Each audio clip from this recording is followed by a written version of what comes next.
నమస్తే, welcome to I news. సినీ నటులు రాజకీయాల్లోకి అడుగుపెట్టడం, ప్రజల తరపున తమ గళం విప్పడం జరుగుతూనే ఉంది. తాజాగా బాలీవుడ్ క్వీన్ కంగనా రనౌత్ కూడా పాలిటిక్స్ లోకి ఎంటర్ అవ్వడమే కాదు, పోటీకి కూడా సై అంటున్నారు. తన సొంత గడ్డపై గెలిచి లోక్సభలో అడుగు పెట్టాలని వెళ్లూరుతున్నారు. మరి ఆ ప్రయత్నం ఫలించేనా? కాంగ్రెస్ కంచుకోటను బద్దలు కొట్టడం సాధ్యమయ్యే పనేనా? హిమాచల్ ప్రదేశ్ లోని మండి లోక్సభ స్థానం బీజేపీ అభ్యర్థిగా బరిలోకి దిగారు కంగనా. తొలిసారి ఎన్నికల్లో పోటీ చేస్తున్న కంగనాకు బీజేపీ అధిష్టానం ఈ హై ప్రొఫైల్ నియోజకవర్గాన్ని కేటాయించింది. ఇక్కడి లోక్సభ నియోజకవర్గ పరిధిలో 17 అసెంబ్లీ నియోజకవర్గాలు ఉన్నాయి. వీటిలో ఎస్సీ, ఎస్టీ, రిజర్వ్డ్ నియోజకవర్గాలు 8 ఉన్నాయి. మండి లోక్సభ నియోజకవర్గానికి 2 ఉప ఎన్నికలు సహా మొత్తం 19 సార్లు ఎన్నికలు జరగ్గా వాటిలో 13 సార్లు రాజవంశీయులే విజయాన్ని సాధించారు. కపూర్తల రాజవంశానికి చెందిన రాజ్ కుమై అమృత్ కౌర్, మండి రాజవంశానికి చెందిన రాజా జోగేందర్ సేన్ బహదూర్ ఒక్కోసారి ఇక్కడి నుంచి గెలిచారు. సుకేత్కు చెందిన రాజా లలిత్ సేన్ 2 సార్లు, మాజీ సీఎం వీరభద్ర సింగ్, ఆయన భార్య ప్రతిభ సింగ్ 3 సార్లు, రాజా మహేశ్వర్ సింగ్ 3 సార్లు మండి నియోజకవర్గానికి ప్రాతినిధ్యం వహించారు. కంగనా రనౌత్ కు ప్రధాన ప్రత్యర్థిగా కాంగ్రెస్ నుంచి ప్రతిభ సింగ్ ఉన్నారు. బుషార్ రాజు కుటుంబానికి చెందిన ప్రతిభ సింగ్ ప్రస్తుతం అక్కడ సిట్టింగ్ ఎంపీ. 6 సార్లు హిమాచల్ ప్రదేశ్ సీఎంగా పనిచేసిన వీరభద్ర సింగ్ భార్య ఆమె. హిమాచల్ ప్రదేశ్ మంత్రి విక్రమాదిత్య సింగ్ కు తల్లి. ఇప్పటికే 3 సార్లు ఆమె మండి నుంచి ఎంపీగా ఎన్నికయ్యారు.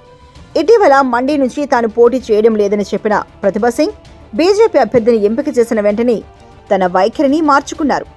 కాంగ్రెస్ హైకమాండ్ ఆదేశాలను అనుసరించి మండి నుంచి కాంగ్రెస్ అభ్యర్థిగా పోటీ చేయనున్నట్లు తెలిపారు. కపూర్తల రాజవంశానికి చెందిన రాజ్ కుమై అమృత్ కౌర్, రాజవంశానికి చెందిన రాజా జోగేందర్ సేన్ ఒకసారి గెలుపు, రాజా లలిత్ సేన్ 2 సార్లు, ప్రతిభ సింగ్ 3 సార్లు, రాజా మహేశ్వర్ 3 సార్లు. కంగనా రనౌత్ కు ప్రత్యర్థిగా కాంగ్రెస్ పార్టీ అభ్యర్థి ప్రతిభ సింగ్ 6 సార్లు హిమాచల్ ప్రదేశ్ సీఎంగా చేసిన వీరభద్ర సింగ్ భార్య.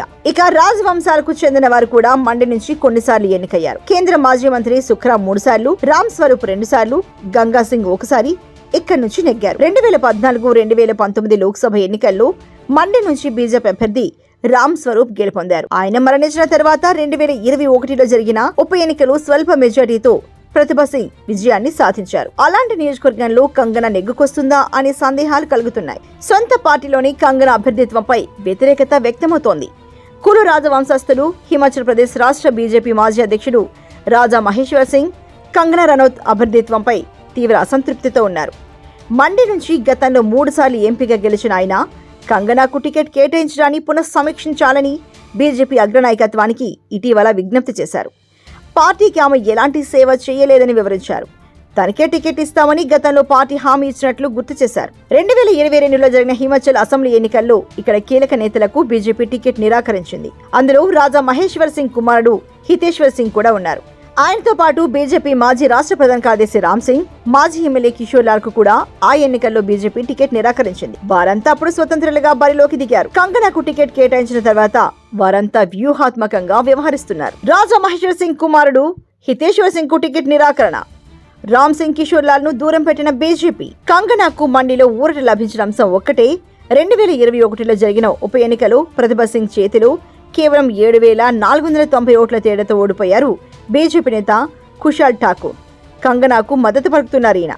కార్గిల్ యుద్ధ వీరుడైన కుశాల్ కు మాజీ రక్షణ సైనిక సిబ్బంది బలం ఉంది. మరోవైపు కంగనా కూడా ఈసారి ఎన్నికల్లో గెలవాలని గట్టిగానే ప్రయత్నిస్తున్నట్లు సమాచారం. తాను మండి ప్రజలకు కుమార్తెను, సోదరిని అంటూ తొలి ప్రసంగంలో వ్యాఖ్యానించారు. ఇలా వరుస పెట్టి ప్రచారాలు చేస్తున్నారు. హిమాచల్ కు చెందిన వ్యక్తిగా తాను ఎన్నోసార్లు అణచివేతను ఎదుర్కొన్నానని చెబుతూ సెంటిమెంట్ ను రాజేసేందుకు ప్రయత్నిస్తున్నారు. తన స్వగ్రామంలో దేవి ఆలయాన్ని నిర్మించానని, మనాలిలో ఇల్లు కట్టుకున్నట్లు కంగనా తెలిపారు.